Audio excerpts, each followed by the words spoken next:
The internal problem is, how do you deal with tragedy and malevolence? And you can say, well, I'm not prepared. It's like, yeah, fair enough. Unsurprising, especially if you were overprotected as a child.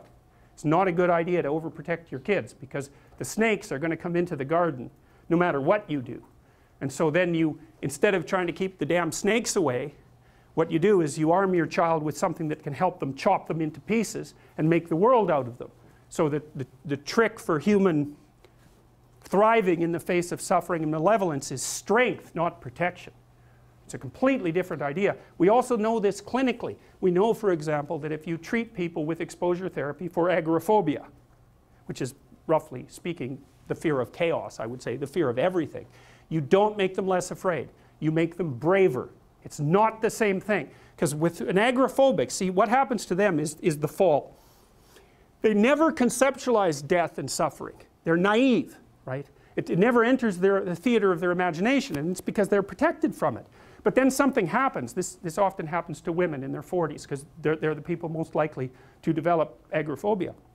Something happens. They've been protected from chaos by authority their entire life. So maybe they had an overprotective father, and then they went to an overprotective boyfriend, and then they went to an overprotective husband. And maybe they were willing to be subjugated to all three of those because of the protection, right? So that's the bargain. They stay weak and dependent, and maybe they have to because that's the only way they can appeal to the person who's hyperprotective. But the price they pay for that is that they're not sufficiently competent. And then something happens in their life, often in their 40s. They develop heart palpitations, maybe as a consequence of menopause. Their heart starts to beat erratically, and they think, oh no, death. It's like, well, who are you going to talk to about that? Right? There's no protection from authority for that. Or maybe their friend gets divorced, or maybe their sister dies, or something like that. It brings up the specter of mortality, and maybe the specter of malevolence and mortality, and it brings it up in a way that authority, recourse to authority, cannot solve.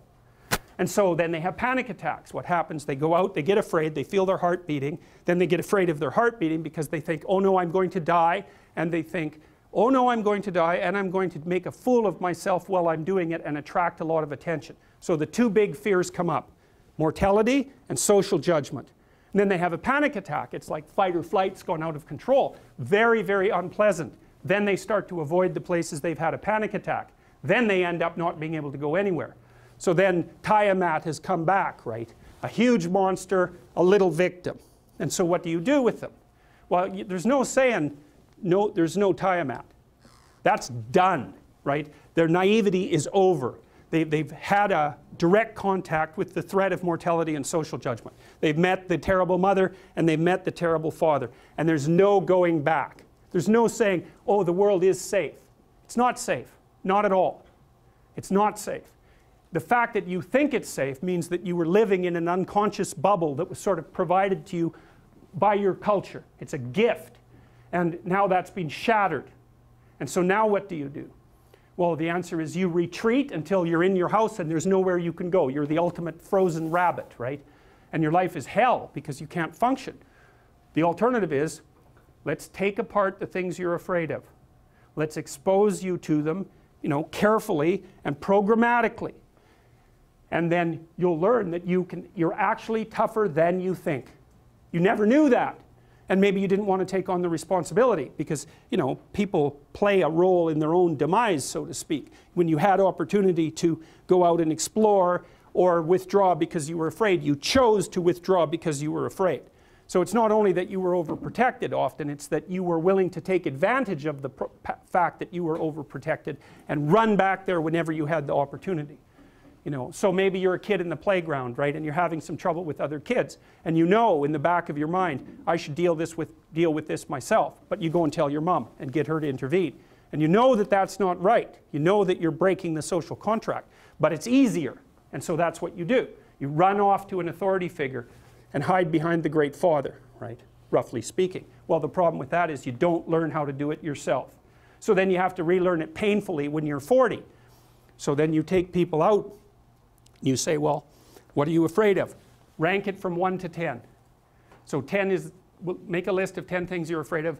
The thing you're least afraid of we'll call number 10. So we'll start with that. Okay, well, I'm afraid of elevators. Okay, well, let's look at a picture of an elevator.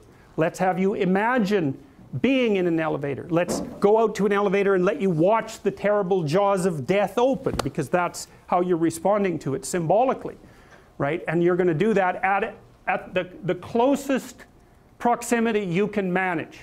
You find out, you go do that, it works. You're nervous as hell, especially from an anticipatory perspective. Shaking. You go out, you stop, you watch it happen, and you actually calm down. You do that 10 times and it no longer bothers you. Well, what you've learned that you didn't die. But more importantly than that, you've learned that you could withstand the threat of death. That's what you've learned.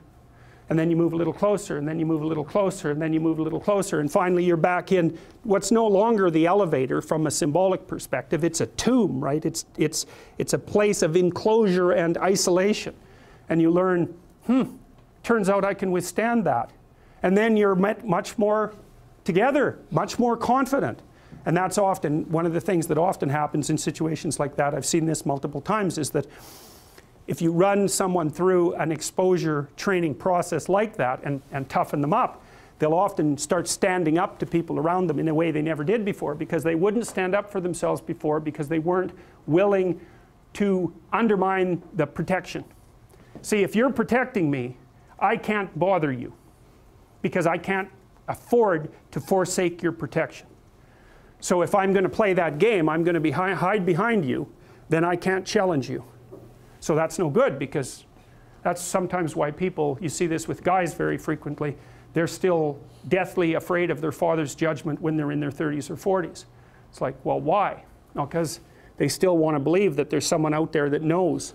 And so they're willing to accept the subjugation, because it doesn't force them to challenge the idea that there's someone out there that knows. Because that's the advantage of having your father as a judge, right? Because he knows. Well, what if he doesn't? What if no one knows any better than you?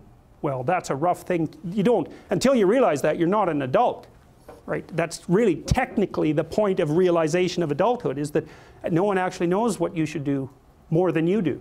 I mean, it's a horrible realization, because what the hell do you know?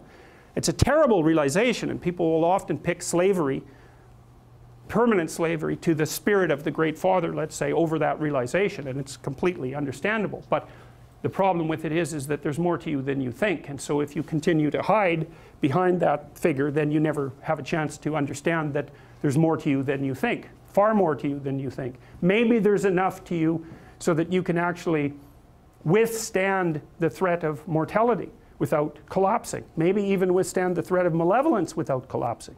Who knows? It's certainly possible.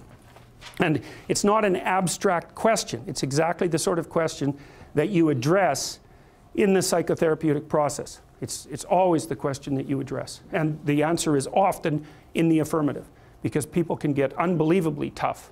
And you know that, because people work in emergency wards in hospitals, right? Or they work in palliative care wards, or they work as mortuary assistants. I mean, these people have bloody rough jobs, you know, or they're on the front line of police investigation into, you know, heinous child abuse crimes, and so they're confronting malevolence on a regular basis. And, you know, those are very stressful jobs, but people do them.